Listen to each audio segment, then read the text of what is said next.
I wish you a pleasant viewing. I embarrassed my POS guitarist. Long tedious story short, I've played drums since I was 12. At age 16 I had the opportunity to join a rock/folk cover band and had, mostly, the pleasure of playing with older and experienced musicians, one of which was a family member, and I really improved as a musician during this time. I didn't however immediately realize how naive I was in terms of knowing that I was worthy of being treated equally and with respect. I learned from scratch the massive itinerary of songs under the band's belt, and soon enough our first few gigs were upon us. We performed 2 45-minute sets, which for me was a whole lot to take on, but I was so committed to make a living with the band and please my peers. Most of the songs were the same beat and were pretty easy to wing for the most part. All I had to do was flare it up and know the stops. I made mistakes occasionally, which was the beginning of the trouble I came across with one of the guitarists called P. At first in rehearsals it was pissy looks and sarcastic laughing, which damaged my confidence more than I'd like to admit. This developed into snide comments which when challenged were brushed off as jokes, but the band meant a lot to me, so I took it so hard from the beginning.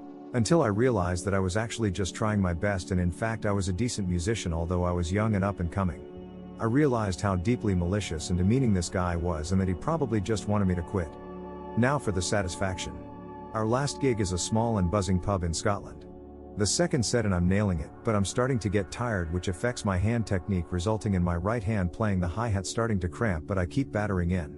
Next thing I know my hand starts clawing mid-upper motion and the drumstick fires forward into the air. As I'm grabbing a backup from my bag I see the rogue stick obtain sentience and travel right towards that baldy snidey prick's head at full speed, and wham! A tangible vision of full pelt. He stops singing and playing and whips around in pain and confusion, which quickly turns to venom. He was shaky for the rest of this gig because everyone that witnessed the occurrence burst into laughter. I might at this point seem like a right bastard, but this guy was genuinely a piece of shit to me and he knew he's getting away with it. Anyway, we finished the last set and receive a massive applause and demand for one more tune, which to me was proof in itself that we had done good and I had done good. As soon as he got the chance he asked me what the fuck the flying stick was about. I explained the reason and that he caught it with his skull by complete chance. He was raging. That was the last gig I played with them cause I was sick of his shit and moved on to better projects. He joked I wasn't getting paid for the gig because of the stick incident, and right enough I didn't see my money until well over a year later that I chased him up for it. Prick.